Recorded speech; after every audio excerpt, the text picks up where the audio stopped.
دچار میشوند. کدام نمودی حقوقهای آنها پایمال میگردد و کی به دادشان میرسد؟ راستی میخواستم یک چیز قید کنم که از 1 ینور سال 2020 تا 15 ینور این یعنی بگیم روزی رید بود، 15 روز رید میرفت. هر روز مهاجرا رو قپیده به شعبه پلیس میبردن و تفتیش کرده خیلی وقتی اونا رو میگرفتن تا وقتی که ما به همون شعبه پلیس زنگ نمیزدیم و اون که با پروکراتور مراجعه نمیکردیم اونا رو جواب نمیدادن. از 1 ینور تا 15 ینور یعنی بگیم رید بود. باز میخواستم قید کنم که در همین وقتی که من به برنامه شما می اومدم در راه برای من یک شهروند خودمون زنگ زد، گفت که یعنی در اینجا در همین شهر مسکو یعنی اپاش زندگی میکنن و اونا رفته به همون خدمات مهاجرت سخر و مراجعت کردن برای اجازه کار یعنی برای پاتنت. اونا همه حجت های خود رو سپاریدن و از بین یک ماه میگذرد اونا رو فیراد میکنن، میگن که بیاین پاتنت شما تیار شده است، پاتنتتون رو گیرین. راستی این اپا رفته وقتی که در اونجا میرود پاتنتتون میگه تیار، مبلغ پاتنتتون رو سپارین. وقتی که مبلغ پاتنت رو میسپارن 5350 روبل. خب عذر بسیار میپرسیم از شما، صحبت رو از همینجا ادامه میدیم. یک نفر 7779 زنگ زدند. الو سلام علیکم، شماتون بخیر. بخش مستقیم برنامه حقوق شماست. خب وقتی وقتای اخیر قسم 322 قسم 2 بسیار بچه‌ها را محکم کردند. همین حالت در یک دو نفری مکار میکردن در شهر طرف دور خوده و را محکم کردند. همین چی راهی خلاصیش هست، چی راهی بربریش هست که این بچه‌ها برآمده بتونن؟ ببخشید ما صدای شما را در اول نغز نفهمیدیم، خود رو معرفی میکردید. نام من نعمت الله. از کجا زنگ میزنید نعمت الله؟ از شهر مسکو. خب نعمت الله، شما 322 قسم 2 کدام کدکس رو در نظر دارید؟ جنایی، حقوق ویرانکنی مأموری، گراجدانی؟ در اصل اگر هم گراجدانی هم هست، این ویران کننده جای استقامت. وقتی شخص در جای استقامت خودش زندگی نمیکنه لیکن در اونجا وای دستگیر میکنن، همین ستیاره در وای کش میکنن. اگر که وقت شخص رو در جای خوبش در جای ثبتی که رسما قید مانده است و دریافت نمیکنند و در دیگر جا، فکر میکنم که این رو حقوق شناسان حضور دارند، این رو از روی کدکس حقوق ویرانکنی مأموری بررسی میکنند. میخواستم بفهمم که چی وایورا انتظار هم بچه‌ای که وزیر محکم کردگان شدن. میخواستم از شما پرسم که این استاتیای 322 که شما گفتین این دیگر استاتیا است. اونایی که در جای خوب یعنی خوب میکنن و رجیستراسیشون در جای خوب نیست، اونا استاتیای چاست ریتی 18.8 است. 18.8.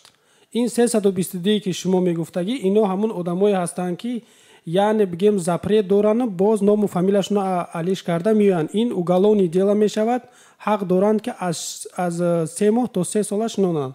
لیکن اکثریت وقت یعنی بگیم دیپورت کرده با طریق سپیسپریومنیک خونه روان میکنن. شما بتوانید اگر تلفنتون در یگان ما نویسیم ما هم برادرها در روی کنیم قد شما در تماس باشه و خدمت شما برسونید یا یگان کانتور داره که همون یاردم رسونده باشم. خب اینجا ما یک تلفن باوری مرکز خدمت رسانی حقوقی رو پیشنهاد میکنیم که از خود حقوق شناسان است و خواهش میکردم من شماره رو تکرار کنید. 916 459 0404 این رقمای من میتونید زنگ بزنین همه وقت. اونا در کدام بازداشتگاه هستن، یعنی سخر و یا اینکه در کجا هستن؟ نه باید در عدل هستن، عدل شهری مجرای شده. دو نفرن. یک نفرشون تماما حجت نداره. اینا با استاتیای قسم 3 18.8 است. 18 قسم 8. اینا یعنی بگیم 5000 جریمه میکنن و باز 5 سال زپرت میمونن و با سپیسپریومنیک روان میکنن. گپ در همین رفته که هم زپریشون زدگیان هم محکم کردگیانشون دو مورد پردوین مثال 16 دکبر قطعتن то 16 феврала ба ёра муҳлатшона дароз кардагианд. Унора яъне пешакӣ қапида запрет мондагӣ буданд, на? Ҳамин хеле ки ман фаҳмидам. Запрет кардан, ҷавоб додан, бо қапида ба маҳкам кардан. Фаҳмидам. Барое ки унора вақте ки яъне бигем запрет мондагӣ буданд, уно бояд дар муддати 10 рӯз аз ҳудуди Россия мебаромаданд. Аммо мутаассифона ки ин бародари мо ки набаромаданд, боз қапида яъне 5 соли дигар, яъне 10 сол запрет мемонанд, баъд бо тариқи яъне ҳамун спецприёмник унора ба Тоҷикистон равон мекунанд. ба таври маҷбурӣ. ҳамин телефонро агар Сомонҷон дар фейсбук менависед, телефонро бисёр хурсанд мешудем, барои ки ман дар сари чамбараки мошино нависта наметавонам. қабул, мо шуморо фаҳмидем. алҳол ман шумораи ҳуқуқшиносро навишта мекунам дар комменти фейсбук. саломат бошед. خب عزیزان 77-79 زنگ زدن نعمتالله خود را معرفی کردند. سوالی گذاشتند که نزدیکان یا اینکه دوستان آنها 2 نفر را در بازداشتگاه موقتی این حال در شعبه پلیس نگاه می‌دارند و مسئله همین بود است که یک مرتبه آنها را از حدود روسیه اخراج کردند، ولی آنها باید که خیلی حقوق شناس گفتند در مدت 10 شبانه روز باید حدود روسیه رو ترک میکردند، ترک نکردند و الحال گفتند که در بازداشتگاه پلیس نگاه داشته میشوند و فکر میکنم آنها کدام قاعده ها رو ویران کردند. قاعده های بود باش در روسیه رو حتما که ویران کردند، لیکن انمون در مسئله که گفتند که نام و نسب رو عوض کردند اومدند. وقتی که یک چیز رو نظر کنیم، اگر وقتی که شهروندی تاجیکستان رو در روسیه اخراج کردند از روسیه، تاجیکستان رفت، در تاجیکستان هر شهروندی که به بلاغت رسیده است سینش و دارای قابلیت حقوقی مهنتی می باشد حق دارد که نام و نسب خود را عوض کند. این را قانونگذاری اجازه داده است. در دایره همون پرینسیپی که قانونگذاری معین کرده است درباره ثبت اسناد حالت شهروندی، حقوقی دارد که مثال نام نسبش را عوض کند، تغییر دهد. مثلا اگر که گیریم دولتوف دولت بود می شود عزیزوف دولت علی یا اینکه عزیزوف دولت بیگ. وقتی که برگشت روسیه آمد با این نام مناسب آن را دریافت کردند و بعدا فهمیدند که بله در حقیقت این همون دولت پیشینه بود و مثال یک چند ماه پیش اخراج شده بود. آیا این رو میتوانند که با همون نروشن правила государственной госграницы، یعنی که همون چی میگند اگر با تاجیکی زبان تاجیکی اگر فهمونیم ویران کردن خط سرحدی دولتی میتوانند به جنایت پرونده جنایتی کشند؟ بله برای که اکثریت شهروندای ما را که وقتی که همین بگیم یعنی بگیم وارد الممنوع یعنی زپرید میکنن، اکثریت میروند تاجیکستان، نام و فامیل خود رو عوض میکنن، یعنی نام و نسب خود رو عوض میکنن و گشته میبیان و وقتی و این درجه همین کارمندای خدمات مهاجرت هم و کارمندای پلیس هم میدونن که مقصد از عوض نمودن نام و فامیل نام و نسب اینا همین است که باز دوباره برگردند. بله برای همین در اکثریت وقت مثال یعنی بگیم уголовное дело نمیکنن، همون 10 ساله یعنی بگیم وارد الممنوع کرده спецприёмник روان میکنن. لیکن ما همین خیل یعنی بگیم حادثه هاش دیدگی بودیم که уголовное дело کردگی بودن در شهر کراسنودار. یک ماه پیش یک نفر هم خیلی уголовное дело کردن برای که نام و فامیل خود رو عوض کردگی بودن. بیایید اول یک چیز رو نظر کنیم. وقتی که اگر که پرونده جنایی کشوده شد از جانب مقامات تفتیشاتی، باید شخص گمانبر باشد. فرض کردیم شخص گمانبر شهروندی تاجیکستان در وقتش اخراج شد و نام و نسبش رو عوض کرد اومد. شخص گمانبر رو میخواهند با ماده 322 قسم 2 همون ویران کردن خط سرحدی دولتی، همون ماده уголовный کودکس جنایی روسیه قطعی باید که به جوابگری جنایی کشند. لیکن برای شخص رو به جوابگری جنایی کشیدن باید دلیل باشد. آیا میتواند که شخص نام و فامیلش رو در تاجیکستان خودش در وطن خودش قانونا عوض کند و اینجا بیاید دلیل جنایت شود؟ این راستی من فکر میکنم این دلیل جنایت شدن نمیتواند. برای چی؟ برای که در تاجیکستان اجازت هست عوض کردن نام و نسب. اگر فرض کردیم در تاجیکستان اگر اجازت که نمی بود، شاید که در روسیه هم اجازت جنایت حساب کرده میشد. لیکن من نمیفهمم برای چی وقتی که در تاجیکستان اجازت هست طبق قانونگذاری شخص نام و نسبش رو عوض کرده میتواند، وقتی که روسیه اومد این جنایت حساب میخورد. متاسفانه این را در نظر نمیگیرند که همین یعنی بگیم در اساس قانون همه نام و نسب خود را عوض کرده است. انا همون یک چیز است که از سبب اون که در نسبت بسیاری ها پرونده جنایی نمیکنند به خاطر که دلیل موجود بودن نمیتواند عوض کردن نام و نسب. بعد همون گفته شما که 10 ساله زپرید میمونند یا اینکه ورود معمول میکنند و روان میکنند. برای پرونده جنایی را که کشادند در آنجا دادستان شرکت میکند و دادگاه شرکت میکند و حمایتگر شرکت میکند و طرفان دیگر بحث و مناظره میکنند. باید که دلیل باشد. فکر میکنم عوض کردن نام و نسب این دلیل جنایت نمیشود برای ویران کردن خط سرحد دولتی روسیه. فرض کردیم شخص بود دولت رفت نام و نسبش رو عوض کرد طبق قانونگذاری، مهلت معین است، عوض کرد. فرض کردیم عزیزов دولت بیگ آمد، این جنایت شد. این جنایت نیست. از همین خاطر فکر میکنم وارد المعمول میکنند و روان میکنند، برای که با روسیه میگویند که ما خوانده بودیم که فقط جنایت دیده نمیشود در اینجا. بله متاسفانه همین خیلی است. برای که اگر که خیلی که بگیریم، اگر که این خیلی آدما را که بشنونن، این تو نه فقط شهروندای ما نام مناسب عوض میکنن، شهروندای ازبکستان هم عوض میکنن، شهروندای قرقیزستان هم عوض میکنن. یعنی بگیم محبسا پر میشن، پر از مهاجر میشن. بله. خب در اینجا سوالهای دیگر از جانب شنوندگان آمده است، نظر میکنیم. سمت نویسنده است از مسکو: مرا از جای سودا کارمندان پلیس به شعبه کارهای داخلی بردند.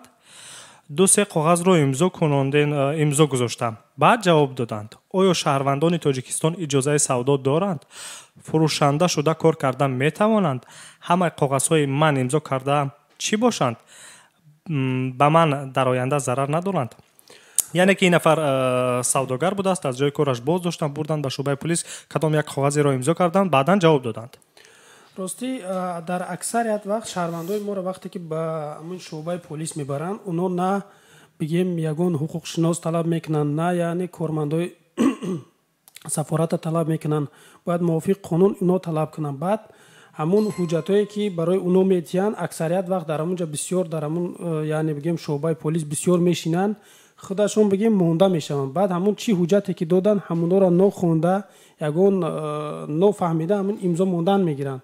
برای همین در پسیچسکی تاکتیکا. بله برای همین در اکثریت وقت ما با اونو میگیم که اگر که امضا هم موندین، در پایان همون امضا قوس کشوین، در همون قوس نویسین که نفهمیدم با زبان تاجیکی. لیکن باز میشد هم خیلی فرصت ها، هم خیلی حالت ها که دیروز یک شهروند زنگ زدگی بدن، یعنی یک هم امین کو وقتی که یعنی ناظر منطقه اونا رو دستگیر میکنن، من همین شهروند خودمون فهمیدم، زنگ زدم فهمیدم که با زبان تاجیکی بنویسین که نفهمیدم. این من گفتم که یعنی ناظر منطقه را شما اینا نگین. اون با همون ناظر منطقه میگه که من حاضر هم امضا میکنم هم در پایان مینویسم که نفهمیدم. شما اینا هیچ وقت نگین، لیکن امضا کنین که وقتی که امضا که کردین در پایانش نویسین که نفهمیدم. انا بعد در حالتی که اکثریت وقت همین میروند یک چیز نفهمیده در همه جا امضا میکنن. یک سالی گذشتم یک شهروند همین خیلی کردگی بودن، یک شهروند خودمون وقتی که امسال ماه دکبر میخواستن به تاجیکستان سفر کنن، در راه کارمندای یعنی بگیم گمرک را به طرف تاجیکستان رفتن نموندن، برای که سالی گذشته همون سالی که ناظر منطقوی اونا میقپن در یعنی شعبه پلیس یک 3-4 ساعت وقتشون میگیرن. اینا گفته تیز برایم از همین شعبه پلیس در هر کاغذ امضا میکنن، برای خودشون 10,000 شترف امضا کردن. 10,000 روبل. بله اومده در مسکو کار کردن و جریمه را سپردن، بعد تاجیکستان رفتن. برای همین خواهش میکنم وقتی که شما پتن داشته باشین، موافق پتن که کار کرده باشین، شما یگان چیز امضا نکنین و همه وقت زنگ زنیم به ما به شعبه پلیس زنگ میزنیم. برای غیر قانونی قپیدن شما را ما برای اونو میفهمونیم و اونو که نفهمیدن باز با یعنی بگیم دادگاه یا با پروکراتور یا با دیگر زنگ زده از بالای اونها یعنی شکایت میبریم. حاضر یک میخواستم یک چیز دیگر بگم که یک همون وقتی که در همون سخر و مراجعت کرده بودن برای حجتای خود گفتن که پول پتنت بسپر، پتنت شما تیار، پتنت گیرین روین. وقتی که پول پتنت 5350 روبل میسپرن، بعد میگن که رجیستراسیون شما در بازار نیست. این اپا گشتا اومده در همون کجایی که زندگی میکنن در همونجا یعنی رجیستراسیا کرده بودن از همونجا رفته از شعبه پلیس یعنی بگیم پتویرجدین همون رجیستراسیا خود گرفته میرود به همون صخره اونا میبینن که همین در حقیقتا رجیستراسیا همین است زنگ زده به شعبه پلیس میگن که بیاین اینا برای این رجیستراسیاش در یعنی در باز نیست ما حاضر به همین ادیلین پلیس شعبه پلیس زنگ زدیم فهمیدیم که شما این شهروندی ما را غیر قانونی قپیدگی هستین همه حجتاش هست همش هست اما نمیدونم از کدام سبب باشد که یعنی بگیم خدمات مهاجرت صخره و برای چی برای اینا پاتنت نمیدیا وقتی که پول پاتنت سپردگی باشد رجیستراسیشون در باز باشد نمیدونم باز برای چی بهونه کرده است. خب بیاید برمیگردیم سوال اون نفر که با نام سمد از مسکو سوال دادند آیا با شهروندان تاجیکستان اجازه سودا هست یا نه؟ بله هست. بگیم همین دمیتری میدویدوف که وای نو از کور رفتن همونا همین خیل یعنی بگیم چی داشتن که همین شهروندای خودمونه مهاجرا را اصلا از همین سودا میبرن لیکن این قانون فقط در طرف خانتی مانتینسک است در مسکو نیست. خب شنوندگان عزیز سوال اینجا بسیار است و مطرح کردیم اون سوالی رو که با بازداشت شهروندان نیز ربط دارد. یک چیز رو اشاره کردند اینجا حقوق شناس من ساده کرده با شما میفهمونم که وقتی که به شعبه پلیس رفتید در اونجا یک تاکتیک میگویند به زبان روسی اگر به تاجیکی فهمونیم ساده کرده اگر فهمونیم یک راهی خاراکترن پسیخیسکی آدم چی میگویند نمون مانده کردن و از حالت خود برآوردن است که 3-4 ساعت نگاه میدارند و بعدا چند کاغذ میدهند که امضا کنید جواب میدهند لیکن شما امضا نکنید در اول وقتی که اگر دیدید که مجبورن بسیار میکنند خب امضا هم گذاشته در قوس نویسید به زبان تاجیکی که نفهمیدم در قوس نویسید اینجا حقوق شناس اشاره کرد که اولش که امضا نگذارید دویمش که اگر که نفهمیدید امضا نگذارید دویمش که اگر که امضا هم گذاشتید در قوس نویسید که نفهمیدم چون که این در آینده با شما اساس میشود با زبان تاجیکی نویسید که نفهمیدم اینجا 7801 زنگ میزنید الو سلام علیکم شماتون بخیر بخش مستقیم حقوق شما رو گوش میکنیم. علیکم سلام. فایزالدین از شهر مسکو زنگ میزنم. خب فایزالدین شما را گوش میکنم. همون برادر به سوال دارم. مرحمت. نه فرض که من در مسکو من میتونم همین دانشگاه میخونم. الو. من شما را گوش کرده ایستادم. مثلا یا مکتب مثلا دانشگاه میخونم مثلا زواج میکنم میام مثلا مسکو. مثلا سببای میشه که من بیمار میشم مثلا وقتی مثلا اگزم پاره میشم من رفتن نمیتونم تو مهلت چقدر اما میتونم که برم اگزم میرم مثلا بعد بسپارم آخر. خب با این سوال شما من جواب میگویم از تجربه خودم میشود. من هم حقوق شناس خواندم لیکن از آن سببی که این حال در اینجا وظیفه روزنامه نگاری رو پیش برده ایستادم با سوال شما نه از جهت حقوقی بلکه از جهتی که با چشم خودم دیدم جواب میگویم.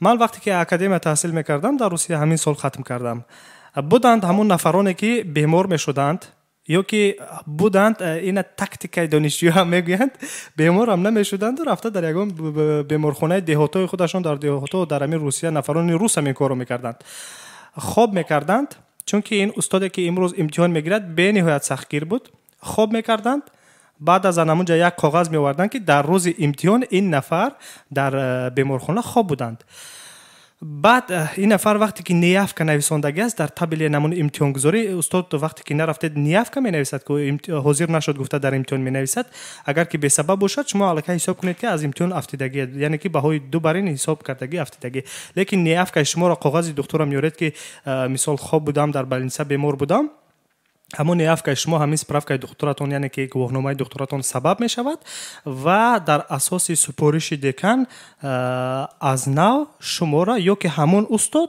یا که همون دیگر استاد همین گونه فن مثال فرض کردیم اگر فیلولوژی روس باشد یا که همون استاد خودتون یا که نگون استاد دیگر فیلولوژی روس از شما امتحان میگیرد مشکلی نیست فقط مشکل همین است که همون سنه که شما در اگزمین نبودید 2 روز پیش از همون و بعد از همون یک کاغذ برید که مثال اگر فرض کردیم که شما 10 ینور امتحان داشتید در امتحان نبودید شما گویانی در حقیقت گویا که باید که از 8 ینور یا اینکه 9 ینور در بیمارخانه خواب بودید این که اساس شود به شما مهلت مدت کسانی مثل دراز میکشد تو 2 ماه را بگذار تا 1 سال هم دراز کشد. شما را وقتی که در دکتر که کاغذ دادن حتما برده نشان میتین. بله انا مود هست که کاغذ اکمال شخص کنم کسانی سیاه برادر ما خود بیمورد مثل ریال ده حقیقتا مثل آوارید کدم خالی بودن سرش مثل دراز کشده 40 روز هم خیلی. خب در کاغذ دکتر چند روز اشاره شده است که این کس خواب بودن در بیمارخانه؟ هم که بود 40 روز. 40 روز همین آدم در بیمارخانه خواب بود. بله. در دوام همین 40 روز امتحانای همین نفر گذشت. نه اون مومنت امتحانو بود میرفت نشد. خب رفتن نتوانست.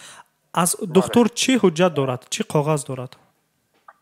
یعنی دکتر مقصد که همه آدم همی پالون تسلا مثل با پالون تسلا هم بیمارخانه بود حقیقتا در مقصد.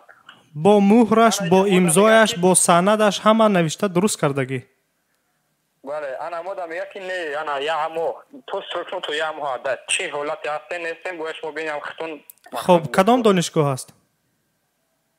دانشگاه کلوب معلمگی کرد. کدام دانشگاه؟ کلوب در دانشگاه دولتی کلوب به نام استاد عبدالله رودکی یا اینکه کالج آموزگاری شهر کلوب؟ نه معلمی کراچی. خب در کلوب یک دانشگاه، 2 دانشگاه هست، 2 کالج است. یک کالج طبی رو میدونم، یک کالج آموزگاری رو میدونم، یک تا کدام یک دانشکده دیگر است، یک تا دیگر دانشگاه دولتی کلوب به نام استاد عبدالله رودکی. با فکر منم عبدالله رودکی استاد به نام. خب اگر هر کدامی نباشد این نفر در تاجیکستان در بیمارخانه بودند یا اینکه در همون تاجیکستان؟ در تاجیکستان در خودش خودم در تاجیکستان است. خب استوریا بلیزی میگویند تاریخ بیمارداری. استوریا بلیز نشانه میگیرند از بیمارخانه، از کدام شعبه که نمیدونم، شعبه جراحی بود، شعبه بیماری های دیل و گرده و روده بود، در کدام شعبه که نباشد از مدیر همون شعبه یک معلوماتنامه مفصل میگیرد. مدیر شعبه می نویسد که گواهنامه داده می شود به همین گونه نفر از سنه فلانی، سنه مثال فرض کردیم از همین سنه تا همین سنه همین نفر با همین نمود بیماری در همین پلات ما خواب بود 40 روز 20 روز 30 روز. وقتی که آدم خواب باشد بیمار باشد چگونه در امتحان رفته شرکت کرده میتواند؟ استوریا بلیز نبرد یعنی که تاریخ بیمارداری. استوریا بلیز نبرین گواهنامه از مدیر شعبه کدام شعبه بیمارخانه خواب بودند؟ در کدام بیمارخانه خواب بودند؟ نوحه همدانی ده. بیمارخانه مرکزی نوحه همدانی؟ بله. با چی بیماری خواب بودند؟ آوارد کاغی بود کارشم خیلی. کجاش مایب بود؟ سرش. از مدیر شعبه عصب شناسی انمون بیمارخانه مرکزی ناحیه میر سعید علی همدانی معلوماتنامه مفصل میگیره که همین نفر همین قدر روز در همین بیمارخانه خواب بود. تصدیق میکند با گرب پچت گربدار مهرداری بیمارخانه قطعی نوشته میتن میبرند. دیگر یگان اساس شده نمیتوند عزیز زیاد. میبرد در دستی دکن نشان میتید. دکن ده نشان میتید کاغذ که ما همین فلان چیزلا من خوابیدم، خواهش میکنم من آماده‌ام، از نه آماده امتحان از نچت کنین من امتحان سپارم. تمام، یگان مشکلی نیست. سلامت باشید.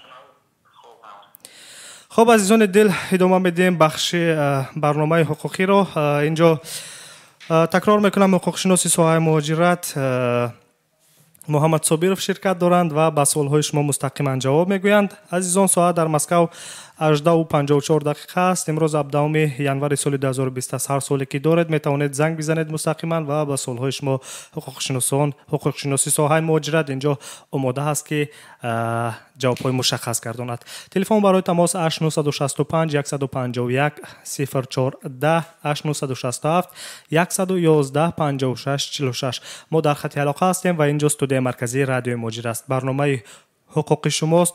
وضع حقوقی امروزه مهاجران رو بررسی میکنیم. سوالهایی که از جانب مهاجران میشود ما در برنامه با حقوق شناس بررسی میکنیم و جوابهای مشخص رو الحال خواهید شنید. خب میخوایم صحبت رو سر همون بازداشت ها ادامه دهیم. بسیار حالتایی میشوند که اگر در یک روز اگر خطا هم نکنیم ده ها و صدها شاید ده ها و صدها نفر رو از تمام منطقه های روسیه در شعبه های پلیس برند و باز دارند و شاید که باز دارند و شاید بعدا اخراج کنند. به هر حال باز میدارند. аз ҳама муҳим ки боз медоранд. То чанд соат метавонанд ки дар шӯъбаи полис шаҳрванди хориҷиро боз доранд? На танҳо тоҷикистониҳо, умуман дар умум шаҳрванди хориҷиро. мувофиқ қонун вақте ки мувофиқ қонун бояд шаҳрвандои хориҷиро фақат хадамоти муҳоҷират тафтиш кунад. вақте ки кормандои полис тафтиш мекунанд, уно вақте ки бисёр ҳастанд шаҳрвандони мо мегӯяд ки мо аснавани мепурсем, уно мегӯянд ки яъне статьяи 13 ҳамон закон полисияро яъне мисол меоранд, яъне ҳамина федеральный закон о полиция. бале бале ҳамина пеш меоранд. ин хато аст. шаҳрвандои хориҷиро мувофиқ қонун фақат хадамоти муҳоҷират ҳаққи тафтиш карда надоранд. вақте ки хадамоти муҳоҷират вақте ки онҳоро ба шӯъбаи полис бурданд, бояд на 3 соат зиёд бояд онҳоро яъне боз надоранд. бале боз надоранд. вақте ки тафтиш карданд, ҳамаи ҳуҷҷатҳошон яъне дуруст бошад, боз як чизи дигарро мехостам қайд кунам ки ҳамун яъне регистратсияҳое ки мекунен, ҳамунҳоро ҳатман ҳамроҳи ҳамун регистратсиятон подтвержденияшам бигирен, ё ин ки дар ҳамун регистратсияи шумо вақте ки адрес яъне суроғаи ҳамун хонае ки ҳамун регистратсияи шумо кардаги аст, ҳатман ҳаминро аз ёд кунед. бисёр вақт мешавад ки кормандои полис ҳамун регистратсияро мегирад, баъд мепурсад ки шумо дар куҷо зиндагӣ мекунед. вақте ки шумо дигар яъне суроғаро мегиед, он кормандои полис уже аллакай пай мебаранд ки дар он ҷо шумо зиндагӣ намекунед. бале аллакай мефаҳманд ки шумо дар он ҷо зиндагӣ намекунед. хоб бубахшед, бармегардем сари ҳамун суоле ки чанд соат дар боздошт нигоҳ дошта метавонанд шахсони хориҷиро. шумо гуфтед ки 3 соат. хоб фарз кардем 3 соат боздоштанд, рафту аз 3 соат зиёд шуд. кадом ҳуқуқҳои конститутсионии шаҳрванд пайдо мегардад ки аз кормандони полис талаб кунад? барои ҳамин мо ҳама вақт дар ҳамаи ҷо эълон мекунем ки вақте ки шуморо қапиданд, шумо ҳатман ба мо занг бизанед. мо ба яъне шӯъбаи полис занг мезанем, барои уно мефаҳмонем вақте ки қапиданд, вақте ки боздошт карданд, уно бояд ба консулгари ҳамун шаҳрванд яъне тоҷикистон бошад, ба консулгари тоҷикистон бояд хабар диҳанд, ё ин ки яъне бигем тарҷумон бояд барои уно расонанд. ва вақте ки унора қапиданд, аз 3 соат ки гузашт, дар ин ҷо ҳуқуқи уно вайрон карда мешавад, бояд уноро ҷавоб диҳанд. аксарият вақт унора яъне мегӯяд ки шумо шиносномаи худатонро бимонед ва вақте ки мо яъне одам ки бисёр аст, вақте ки одам ки кам шуд, мо тафтиш мекунем, баъд омада шиносномаатонро баред. аммо ин хато аст. ҳеҷ вақт шиносномаи худатонро дар шӯъбаи полис намонед. ҳамин хел ҳолатҳо буданд ки соли гузашта дар тарафи Адинсова вақте ки соати яъне бигем 12 шаб хонаи ҳамун бачаҳое ки шаҳрвандои Тоҷикистон дар як яъне суроға зиндагӣ мекарданд, ҳамаи ҳамунҳоро дошта мебаранд ва то соати 4 саҳар тафтиш мекунанд. ва вақте ки одам бисёр аст, 33-34 нафар аст, аксариятша яъне ҳуҷҷатҳошонро гирифта ҷавоб медиҳанд. баъд ҳамун ҷа як шаҳрванд Сайдалиев Фарух буд, ҳамун ҳуҷҷатҳои унора шиносномаи унора мегиранду худашон ҷавоб медиҳанд. ва баъд чандин маротиба мо ба шӯъбаи полис занг задем, фаҳмидем ин яъне бигем шиносномаи инҳоро яъне гум кардагӣ ҳастанд. барои ҳамин хоҳиш мекунам, мувофиқ қонунам ҳеҷ кас ҳақ надорад ки шиносномаи шуморо бигирад. шиноснома моли давлати Тоҷикистон аст ва нафаре ҳаққи шиносномаи шуморо аз дасти шумо гирифта наметавонад. хоҳ вазир бошад, хоҳ кабир бошад, хоҳ шоҳ бошад, хоҳ президент бошад. ягон нафар. барои ҳамин фақат вақте ки кормандои полис ҳам шуморо дастгир мекунад, шумо фақат яъне бигем регистратсия ва патента нишон битиҳен ва ҳеҷ вақт паспортро дар дасти унон, яъне шиносномаро дар дасти унон натиҳен. шиносномаро дар дасти бо дасти худатон унора нишон тиҳен. биёед назар мекунем ба ҳамин масъалае ки имрӯз бештар шикоятҳо мешавад. мегӯянд ки полис ба хонаи мо зада даромад. бениҳоят ин масъала бисёр аст. ин суханҳо бисёр садо медиҳад аз ҷониби муҳоҷирон, махсусан аз ҷониби онҳое ки боздошт мешаванд. хона иҷоравӣ доранд, ҳамаи мо дар хонаҳои иҷоравӣ зиндагӣ мекунем дар Русия. Ягон нафари мо намедонам, шояд аз сари садҳо одам шояд ба ягон одаме насиб шуда бошад ки дар чанд миллионе як соҳиби хона шуда бошад. Аксарияти мо дар хонаҳои иҷоравӣ зиндагӣ мекунем. хоб пулис ба хонаи анамун нафароне ки фарз кардем муҳоҷирон медарояд беиҷозат. анамун конститутсиони прави шаҳрвандонро, яъне ки ҳуқуқи конститутсионии шаҳрвандонро моддаи 24, 25, 23 Конститутсияи Федератсияи Русияро дахлнопазирии ҳуқуқи манзили шахсии инсонро поймол намекунанд. бале поймол мекунанд. мувофиқ қонун вақте ки боз такрор мекунам ки шаҳрвандони хориҷиро фақат кормандони хадамоти муҳоҷират ҳаққи тафтиш карда надоранд. агар ки кормандони полис даромаданд ба хонаи иҷоравӣ, хоб намун фарз кардем муҳоҷирон, фарқ надорад муҳоҷирон аз куҷое набошанд, хоҳ Тоҷикистон, хоҳ Ӯзбекистон, хоҳ аз дигар давлат, ҳатто аз давлатҳои Европоям даромаданд. факт в том что ки масъала дар он аст, муҳимияташ дар он аст инҷо ки гап сари он меравад ки даромаданд беиҷозат, яъне ки халалдор карданд дахлнопазирии ҳуқуқи манзили шахсро. ин ҳуқуқи конститутсионии инсон аст. агар хато накунам дар моддаи 25 Конститутсияи Федератсияи Русия нависондааст дахлнопазирии манзили шахс аз ҷониби давлат кафолат дода мешавад. хоб субъекти ҷинояти анамун незакони прикновени анамун субъекти ҷинояте ки ба хонаи манзили шахс беиҷозат даромадан дар моддаҳои кодекси ҷиноятӣ шуда метавонад кормандони полис метавонем аз болои ҳамонҳо жалб кунем, яъне ки чӣ гӯям арз кунем ба мақомотҳои додситонӣ, мақомотҳои назоратӣ ки ҳамин одам корманди полис ҳам бошад, гарчанде агар мо ҳам иҷоранишин ҳам бошем ба хонаи мо беиҷозат даромад ва дар нисбаташ чораҳои қонунӣ андешед. ба куҷо бояд муроҷиат кунем? вақте ки дар ҳамун хонае ки моро омада меқапанд, дар ҳамунҷа боздошт мекунанд, дар ҳамунҷа вақте ки мо мувофиқ қонун, яъне бо ҳамун соҳиби хона договор дошта бошем, дар ҳамунҷа мо яъне регистратсия кардагӣ бошем, уно ғайриқонунӣ омаданд ва шаҳрвандои моро яъне боздошт карданд, мо метавонем ки яъне бигем аз болои уно яъне заявление нависем. лекин дар аксарият вақт боз такрор мекунам ки шаҳрвандони мо ин корро намехоҳанд бикунанд. аксариятшон вақте ки мисол ба мо занг мезананд, мо мегӯем ки дар шуъбаи полис чанд нафар ҳастед, мегӯянд ки 15 нафар. аз ҳамин 15 нафар фақат 2 ё ин ки 3 нафар розӣ мешаванд ки номи худашон гӯяд ки мо ба шуъбаи полис занг бизанем, бигӯем ки шумо ҳамин одаморо дастгир кардагӣ ҳастед. аксариятшон намехоҳанд ина. яъне ки мегӯяд ки ҳамин аксарият мегӯяд ки ҳамин кор намешавад, ба боварӣ надоранд. яъне ки кормандони мақомоти ҳифзи ҳуқуқ ҳам метавонанд ки субъекти моддаи 139 Кодекси ҷиноятии Федератсияи Русия нарушени неприкосновенности жилищной помещения бошаванд. яъне ки метавонем ки аз болои онҳо ҳам жалб кунем, шикоят кунем ки инҳо ғайриқонунӣ ба хонаи мо беиҷозати мо даромаданд.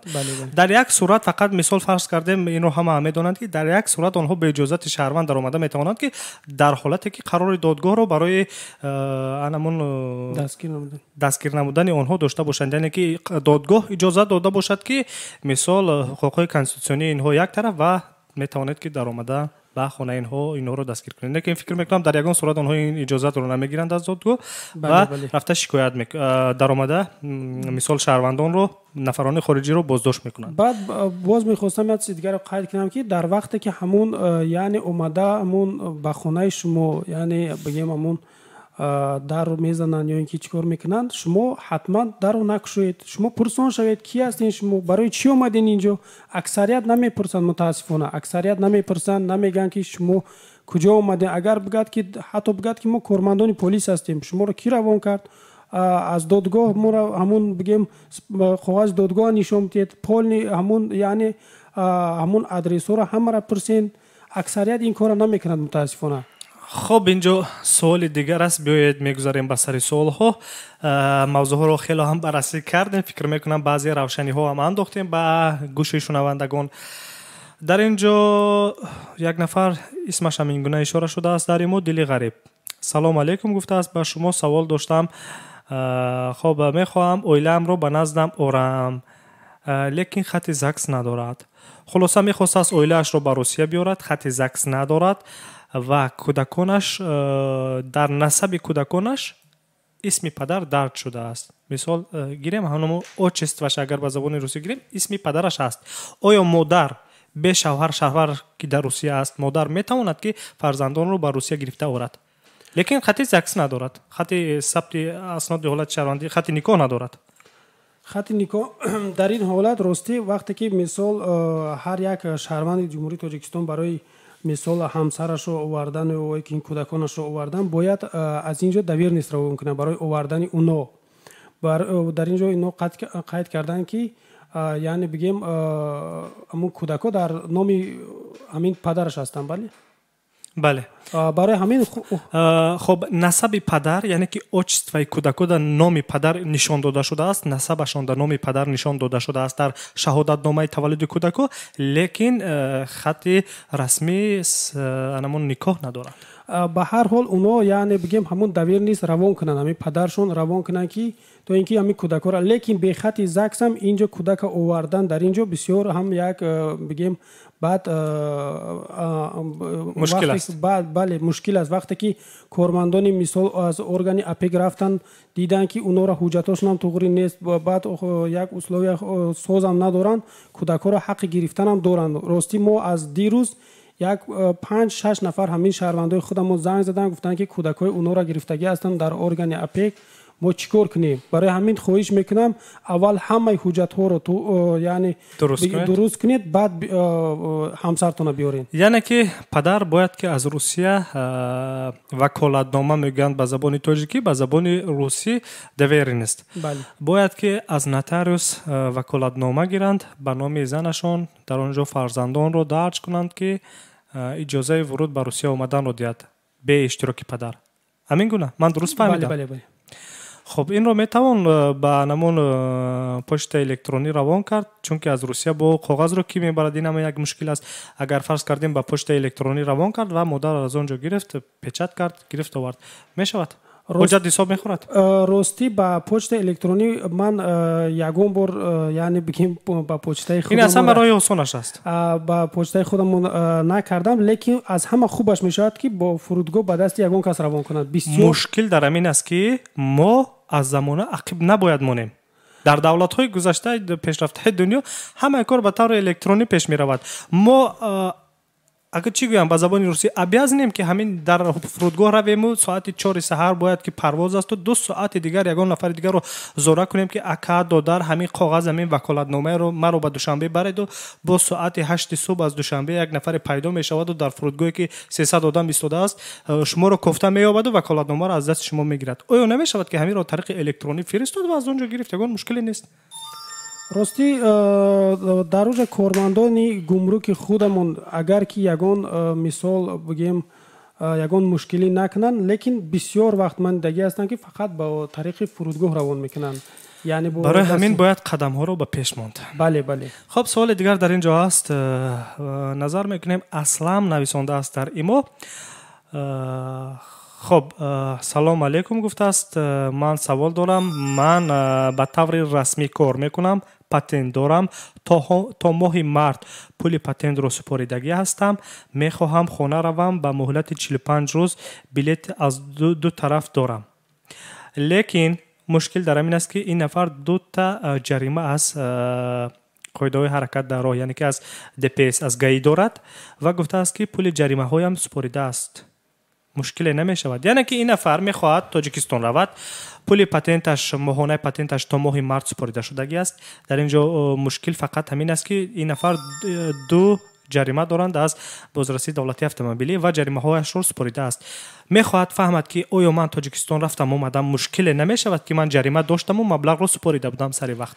راستی موافق قانون وقتی که اگر که ما 2 جریمه داشتگی باشیم، ما از 2 جریمه زیاد داشتگی باشیم با پونکت 4 استاتیا 25 وقتی که از 2 جریمه زیاد داشتگی باشیم، حتی اگر پتنت هم داشتگی باشیم، حتی اگر جریمه ها را سپاریدگی هم باشیم، ما رو 3 ساله یعنی وارد الممنوع 3 ساله زپرید میمونند. متاسفانه همین خیلی خوننو هم هستند. انا در حالت این برادر ما که مثال هم مبلغ پاتنشون تا ماه مارت سپردگی بوده هستند. اینا وقتی که تاجیکستان روند در تاجیکستان خو یک ماه بیستن خو 10 روز بیستن وقتی که اینا بیان در اینجا یعنی нарушени правила 90-180 намешад, барои ки ино патент доранд. Ино метавонанд ки рафта як рӯзам бестан бигардан биён. Вақте ки дар ғайри ин ҳолатҳо, яъне вақте ки рафтем мо бояд аз ҳудуди Россия ки баромадем, мо бояд 90 рӯз пас биёем. ана дар ин ҷо ки инора яъне бигем запрет мемонанд намемонанд, инаша ростӣ ҳеҷ чиз гуфта наметавонам. аммо мувофиқ қонун гуфтаистам ки боз такрор мекунам ки мувофиқ қонун вақте ки бо пункти 4 бо статьяи 25 вақте ки аз ду яъне бигем ҷарима ки зиёд шуд, мора яъне запрет депорти 3 сола мекунанд. новобаста аз оне ки ҷаримаро сари вақт според. бале. агар ин тавр кунӣ дар ҳамаи Русия чӣ муҳоҷире ки ҳаст ҳамашро ихроҷ мекунед? мутаассифона дар ин мо вақте дар ҳамин соҳа ки кор мекунем медонем ки аз ҳамин яъне бигем ҷаримаҳое ки мисол аксарият бародарои мо ки таксӣ кор мекунанд аз ҳамин намуд яъне запретҳо бисёр ҳастанд. ман медонам нафареро ки дар як ҳафта ҳатман ду маротиба ҷаримаи қоидаҳои ҳаракат дар ҳолро месупорад аз он хотире ки ронанда шуда кор мекунад. бале, баъд аксарият мегӯяд ки мо ҷарима дорем, барои чӣ мо яъне депорт нашудем. ин депорте ки ҳамуно мешаванд, ино тариқи автомат мешаванд. мисол кае ки ному фамилияи уно меояд чӣ меояд, ин номаълум. мисол ман медонам ҳам хел як шаҳрванди худмонам ки унам таксӣ кор мекарданд, пули патинашонро уно 6 моҳ яъне бигем пеш супорданд. аммо дар байни вақте ки патинро мегиранд аз байни 2 моҳ мегзарад, унода мисол ҳамон аз хадамоти муҳоҷират занг мезананд, онро файрод мекунанд, коғаз метиҳанд ки шумо запрети 3 сола доред барои яъне ҳамон ҷаримаҳое ки дошта будед. хоб инҷо ҳамон нафаре ки дили ғариб суолро каме дигар кардааст, гуфтааст ки саволро пурра ҷавоб диҳед, илтимос кӯдакон ба фамилия яъне ки ба исми модарашон ҳаст бахшиш пурратар фаҳмонед гуфтааст. бародари азиз, вақте ки кӯдакон бо ному насаби модарашон агар ки шаҳодатномаи таваллуд дошта бошанд, дар ин ҷо он нафар модари танҳо ҳисоб мехӯрад ва шумо ягон нақши падариро тибқи қонун бозӣ намекунед. модар худашон метавонанд ки фарзандоро бе ягон ваколатнома дар дасти худ гирифта ба Русия биёранд, чунки дар шаҳодатномаи кӯдакон исми модар, фамилия, ному насаби модар ишора шуда бошад, дар он ҷо ҳаққи падарии шумо тибқи қонунгузорӣ ҳеҷ аст. ягон ҳаққи падарӣ дар он ҷо шумо надоред. модар бе ягон мушкил фарзандонро гирифта оварда метавонад ба Русия, бе иштироки шумо ҳам, бе ваколатномаи шумо ҳам. дар ин ҷо ягон ваколатнома ҳам лозим нест, ягон чизи дигар ҳам лозим нест. вақте ки дар шаҳодатнома исми шумо нишон дода нашуда бошад, модар танҳо кӯдаконро гирифта оварда метавонад, чунки модари танҳо ҳисоб мехӯрад. яъне ки ҳамон кӯдакон саробонашон танҳо маълум мешавад тибқи қонунгузорӣ ки ана ҳамин модар аст ва ана ҳамин модар ҳамроҳашон аст. модар худ ваколатнома ҳисоб мехӯрад, дигар барои ноболиғ будани онҳо ягон ваколатномаи дигар барои хориҷ сафар кардан лозим нест. агар дар сурате ки дар шаҳодатномаҳо насаби шумо дарҷ мешуд, бояд ки оилаи шумо, зани шумо вақте ки мехоҳад ба хориҷа равад ва кӯдаконро барад, ҳатман ки бояд аз шумо, яъне ки анамун ваколатнома, агар ки ба дигар тарз фаҳмонем, иҷозат мегирифтанд. дар ин сурат иҷозати шумо, ваколатномаи шумо дар кор буд. дар сурате ки ишора нашудааст ному насаби шумо дар шаҳодатномаи таваллуди кӯдако, модар тибқи қонун модари танҳо ба ҳисоб меравад ва ҳуқуқи онро дорад ки фарзандонашро гирифта ба хориҷ низ сафар кунад. инҷо ягон мушкил намешавад, метавонад ҳатто бе ваколатнома ба Русия сафар кунад. خب سوال دیگر هست، نظر میکنیم با واتساپ. در اینجا سوال های دیگر هستند. عزیزان دل فراموش نکنید پخش مستقیم برنامه حقوق شماست روی موج رادیوی موجیر دوستان. ساعت در مسکو 19:14 است. وقت جدا گردیده با برنامه نه اونقدر زیادی دیگر است. تلفن رو تکرار میکنم 8967 111 56 46 8965 151 014. سوال ها زیاد هستند به نهایت و من زود کوشش میکنم که با سوال ها جواب گردونم. خب یک لحظه. 4154 نویسنده است. اگر امکانیت داشته باشید پاسخ گویید در همین سوال‌های من. اینجا 2 سوال روان کرده است اگر خطا نکنم. 7 сол пеш депорт карда буданд. Вақте ба Тоҷикистон баргаштем, фамилияро, ному насабамонро иваз кардам, боз ба Русия омадам. 4 сол мешавад ки ба ҳамин ному насаби иваз кардам кор карда истодам. яъне ки қонунан, яъне ки патент дорем. имрӯз мехоҳам барои паспорти Россия кардан ҳуҷҷатҳоро супорем. 5 моҳ мешавад ки хати никоҳ дорем.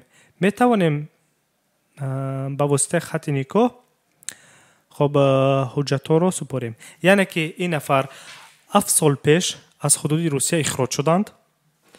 4 сол пеш ному насаби худро ҳамун чӣ тавре ки дар пеш ҳам ишора кардем иваз кардаанд, ба Русия омаданд. 7 сол пеш ихроҷ шуданд, 4 сол пеш баъд аз 3 сол, яъне ки ному насаби худро иваз карданд, 4 сол пеш ба Русия омаданд ва 5 моҳ мешавад ки бо кадом нафари дигаре хоб хати никоҳи давлатӣ расмӣ дорад дар Русия ва мехоҳад ки ба ҳамин воситаи хати никоҳаш, яъне ки аз фурсат истифода бароду соҳиби паспорт, яъне ки шиносномаи русӣ гардад. оё мушкиле пеш намеояд ки ин нафар 7 сол пеш бо ному насаби дигар аз Русия ихроҷ шуда буд ва имрӯз ному насабаш дигар аст? рости ин хел яъне бигем ин хел суоло бисёр мешаванд ки аксарият рафта ному насаби худро дигар мекунанд ва ҳатто баъд мехоҳанд ки шаҳрвандӣ кунанд. барои ҳамин ман ба ин бародар тавсия медиҳам ки вақте ки ҳамун ман намедонам ки он яъне депорте ки шуморо кардагӣ ҳастанд он чанд сола бошад. хуб мешуд ки ба ҳамун ному насаби пешинатон шумо яъне бигем ба шаҳрвандӣ месупордем, барое ки дар вақти шиноснома кардан бисёр тафтиш мекунанд ва ба яъне бигем ба Тоҷикистон ҳам яъне равон мекунанд ки будани шуморо маълум кунанд. вақте ки фаҳманд ки шумо яъне бигем ному насаби худро иваз кардагин, шумо ғайриқонунӣ дар ин ҷо ҳастед, шуморо яъне бигем депорт мекунанд. вақте ки ҳозирам нафаҳмидан, вақте дар вақти шиносномаи русӣ гирифтани шумо фаҳмидан ва шиносномаи шуморо бекор мекунанд. хуб мешуд ки бо ҳамун ному насаби яъне пешинаи худ мекардин. яъне ки шунавандаи азиз 4154 ҷавоб ба шумо тааллуқ дорад. ҳуқуқшинос баро назар карданд, баро ишора карданд ки шумо аввал фаҳмед ки чанд сол аз ҳудуди Русия мамнуъулворуд дар нисбататон қарор содир карда буданд. яъне ки чанд сол пеш ихроҷ шуда будед, 7 сол пеш ихроҷ шуда будед, соли ихроҷатон чанд солро бояд дар бар гирад. агар 2 сол, 3 сол, 5 сол ки бошад, муҳлаташ ба анҷом расидааст. шумо хуб мешуд Тоҷикистон баргардед, ному насаби пешинаатонро барқарор кунед ва шахси комилҳуқуқ баргардеду ба Русия биёед ва ба ҳамун ному насаби пешинаатон шиносномаи русиро гиред. барои чӣ? суол. барои чи ин қадар кори зиёдатӣ кардан дар кор, Тоҷикистон рафтан дар кор, аз нав ном фамилияи пешинаро гирифтан дар кор? барои оне ки вақте ки шумо барои шиноснома гирифтани русӣ ҳуҷҷат пешниҳод мекунед, онҳо аз рӯзи таваллуди шумо ҳуҷҷат мепурсанд. Ки будед, чӣ будед, дар куҷо ба дунё омадед, падаратон кист, модаратон кист, аҳлу оила, фарзанддор ҳастед, нестед, зан доштед, надоштед дар Тоҷикистон, оила барқарор карда будед, накарда будед, агар ҷудо шудед, бо кадом сабабо. Хулоса пурсупосаш зиёд аст. нохост надорад. ҳатман ки ин як рӯз не як рӯз фош мешавад ному насаби пешинаатон. агар аз байн 10 солам ки гузашта бошад, шумо аллакай шаҳрванди Русия ҳам ки бошен, ин асос мешавад барои оне ки шаҳрвандии шуморо бекор кунанд, новобаста аз оне ки шумо 10 сол пеш аллакай гирифтед шаҳрвандии Русияро, 20 сол пеш гирифтед. ин асос мешавад барои бекор кардани шиносномаи русии шумо ва шуморо ихроҷ мекунанд, ба таври фикр мекунанд, ба таври якумрӣ ба Тоҷикистон ирсолтон мекунанд, равонтон мекунанд. аз ҳама хубаш ки бармегардед Тоҷикистон, ному насаби аввал фаҳмед ки чанд сол шумо ихроҷ шуда будед. 2 сол, 5 сол, 3 сол ки бошад, аллакай муҳлаташ ба анҷом расидааст. баргардед ба Тоҷикистон, ному насаби худро пурра барқарор кунед ва омада бе ягон малол аз нав шиноснома барои шиноснома гирифтан ки агар ки хоҳишатон бошад ҳуҷҷат супоред. ин нафар боз ҳамон нафар 4154 нависондааст ки охир 4 сол мешавад ки қонунӣ кор карда истодам. бародар, агар шумо 10 солам ки қонунӣ кор карда истода бошед ҳам, дар вақти паспорт гирифтани русӣ, яъне ки дар вақти барои ҳуҷҷати русиро гирифтани шиносномаи русӣ ҳуҷҷатҳоро пешниҳод мекунед, бори дигар мегӯям ки тамоми маълумотро аз рӯзи таваллуд шудани шумо пурсон мекунанд. ҳамаи ҳуҷҷатҳоро равон мекунанд, аз уҷа запрос равон мекунанд. дуруст? хато намекунам? запрос равон мекунанд. Тоҷикистон. дар он ҷо ҷавоб мегардад аз Тоҷикистон ки این نفر نامناسب پیشینه‌اش فرض کردیم دولت علی در سال مثال 4 سال پیش نامناسبش رو به همین گونه عوض کرد. عزیزов دولت بک. بعد شما معلوم می شود که انا همون دولت علی بودید که 7 سال پیش اخراج شده بودید از روسیه.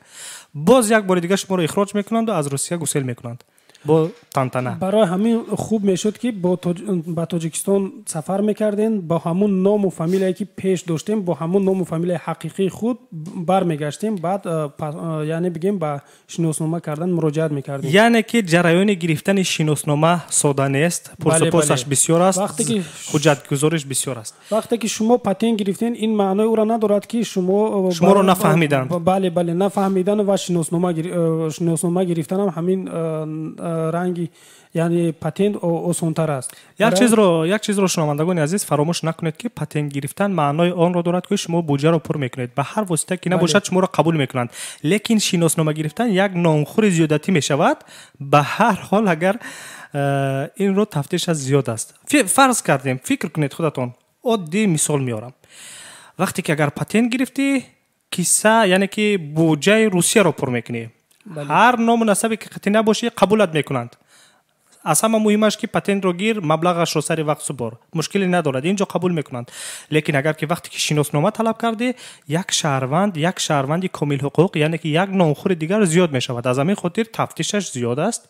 در برابر اون پتنت که میگیری زود به ملال در مابین 15-20 روز پتنت میگیری، جریان شناسنامه گرفتن به نهایت مشکل است و تفتیشش نیز زیاد است، حجت گزاری زیاد میشود. از همین خاطر اگر که شما رو فهمند، حتی اگر شما شناسنامه رو هم گرفتید نفهمیدند، فرض کردیم نفهمیدند، شناسنامه رو گرفتید، بعد از 10 سال معین گردید که شما چندین سال پیش از روسیه اخراج شده بودید، الکی اساس میگردد برای بیکار کردن شناسنامه همون حاضره شما که شما مثال فرض کردیم که 10 سال 15 سال شد الکی شهروند روسیه هستید.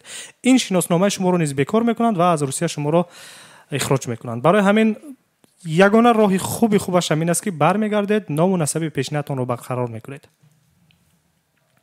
خب شنوندگان عزیز، صحبت ها رو کمی دیگر ادامه میدهیم. یک سوال دیگر رو بررسی میکنیم چون وقتی جدوگردیده به برنامه الکی به آخر رسیده ایستاده است. 56-14 نویسنده است رجیستراسیای اوبلاست دارم، میتوانم که در شهر کار کنم. رجیستراسیای اوبلاست داشتگی باشین، اگر شما یعنی بگیم پتنتی مسکو داشتگی باشین حقی کار کردن دارین، اما اگر که پتنت نداشته باشین با حق دارن که با قسم 2 استاتیای 18.10 شما را حقی یعنی بگیم وارد الممنوع حقی دیپورت کردن دارن. یعنی که در اینجا رجیستراسیا رول بازی نمی کند، نقش مهم نمی بازد. شما باید که در کار پتنت همون منطقه را داشته باشید که کار کرده ایستاده باشید. دو چیز از همه مهم است فراموش نکنید شنوندگان عزیز که پتنت شما رو در روز کار میآید، رجیستراسیای شما رو در شب کار میآید. من عادی کده میفهمونم برای چی پتنت شما رو در روز به کار میآید و شناسنامه در شب، رجیستراسیا در شب. برای اونه که شب وقتی که خواب میکنید باید که در محل قید اقامتتان باشید. این رو چی معین میکند؟ این رو نمون رجیستراسیای شما در هر کجایی که نوشته شده باشد طبق قانونگذاری روسیه باید که در آنجا خواب کنید.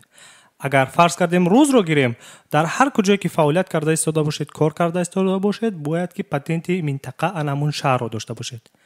عادی کده یعنی که در روز شما رو پتنتتون به کار میآید، در شب شما رو رجیستراسیاتون. هر کجایی که نشونیش نوشته شده باشد باید که در همونجا کار کنید. بله. اگر مشکلی نیست که وقتی که رجیستراسیای شما در اوبلاست نشان داده شده است، در فرض کردیم در ولایت مسکو نشان داده شده است، لیکن خودتون در شهر مسکو فعالیت میکنید، باید که پتنت شما حتما از شهر مسکو باشد. لیکن جای خوابتون در ولایت مسکو هم که باشد یگان مشکلی ندارد. فقط شب که شد شما باید به ولایت مسکو برگردید و روید در همون جای به قید گرفتهتون خواب کنید. راستی یک چیز دیگر میخواستم قید کنم که دیروز بگاه یعنی یک خودمان شهروندی تاجیکستان عبدالله بهادور سال تولدشان 1989 وقتی که از کار میبرایند در طرف ایسترا در پاولوسکی سلابادا میگن، در همونجا وقتی که از کار میبرایند ва дар ҳамун ҷа як мошин омада ӯро зер мекунад. боз як мошини порше зер мекунад. дар даруни ҳамун мошин, яъне бигем ронандаи мошин зан будастанд, корманди полис, шавҳарашам корманди полис. вақте ки ҳамун бародарои таксие ки дар ҳамун ҷа кор мекарданд ба мо занг заданд ки ҳамин шаҳрванди худмона мошин задааста, ҳам боз вақте ки кормандои нозири роҳ меоянд, ҳамин шаҳрванди худмона мехоҳанд гунаҳгор кунанд. мегӯянд ки ин яъне маст буд, ин дар ин ҷа дар ҳамун тарафҳо знаки 60 задагӣ аст, аммо ин бисёр яъне бо як суръати баланд омадагӣ аст.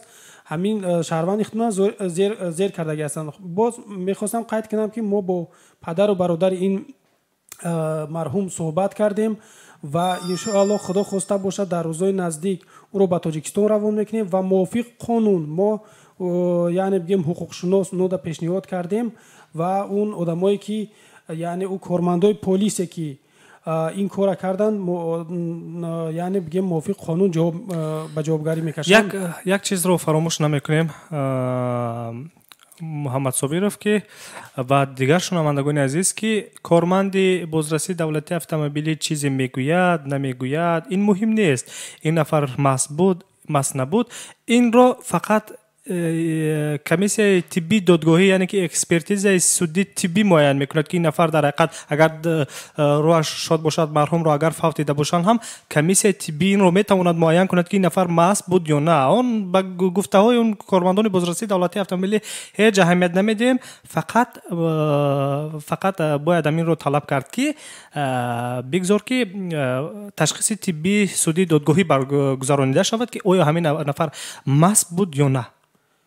онҳо гуфтан мегиранд ки ин нафар маст буду дигар. шояд анамун комиссия тиббии додгоҳӣ муайян кунад ки ин нафар на маст набуд, дар таркибаш ягон майда, ягон умуман, ягон қатрае ҳам аз алкоҳол вуҷуд надошт.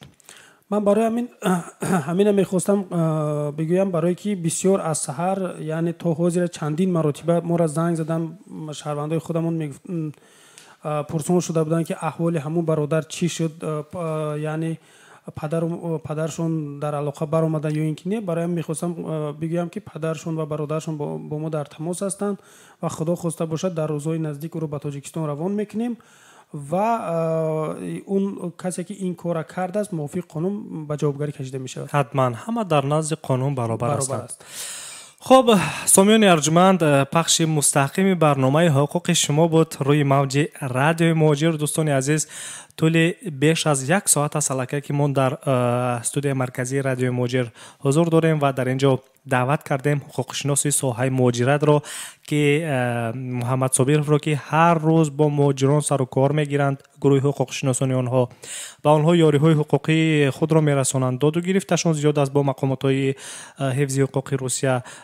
аз он сабабе ки муҳоҷирон бисёр муроҷиат мекунанд, инҳо низ доду гирифт мекунанд бо мақомотҳои ҳифзи ҳуқуқ. хуб, аз ҳамин сабаб мо ҳуқуқшиносеро даъват кардам ки дар ҳақиқат кори амалияшон зиёд аст ва ин чизҳоро бо чашми сар мебинанд, дар амал мегузаронанд ва ин ҷо аз таҷрибаҳо сухан мегӯянд. азизони дил, аз он ки моро шунидед, ҳамроҳӣ кардед, ташаккури зиёд мегӯям. ба ҳамаи шумо шаби хуш бо саодатро ва дар охир мехоҳам кӯтоҳакак бо шунавандагони азиз хайрухуш мекардед. хуб, боқӣ дар амони худо бошен. худованд ҳамаи мову шуморо дар ҳифзу амони худ нигаҳ бидорад. шунавандагони азиз, садои моро мустақиман рӯи мавҷи радиои муҳоҷир шунидед. барномаи ҳуқуқи шумо буд бо иштироки ҳуқуқшиноси соҳаи муҳоҷират муҳаммад собиров. аз ҳамаи шумо ташаккур. ба шумо шаби хушу босаодатро таманно дорем ва ҳамеша пойбанди қонун бошед, чунки пойбанди қонун будан шуморо аз зиндон озод мекунад. ин гуфтаҳои бузургон аст ва ҳамеша қонунро риоя кунед. ҳамеша кӯшиш кунед ки аз ҷониби шумо ҳеҷ хатое нагузарад. хоҳ дар муҳоҷират бошед, хоҳ дар куҷое набошед, ҳамеша пойбанди қонун бошед. эҳтиром ки ба қонун кардед, озодӣ ба худатон мебахшед. шоматон бори дигар бахайр ва барномаҳои дигари радиои муҳоҷир идома доранд. моро ҳамроҳӣ кунед. фаромӯш насозед, ҳар ҳафта шоми ҷумъа соати 18:00 ба вақти Москав барномаи ҳуқуқи шумо جریان میگیرد و همین گونه شما می توانید که زنگ بزنید، سوالهای خود را پیشنهاد کنید و به سوالهای خود جوابهای مشخص گیرید. از هر یک شما تشکر. شب خوش و با فراغت داشته باشید شنوندگان گرامی رادیوی مهاجر.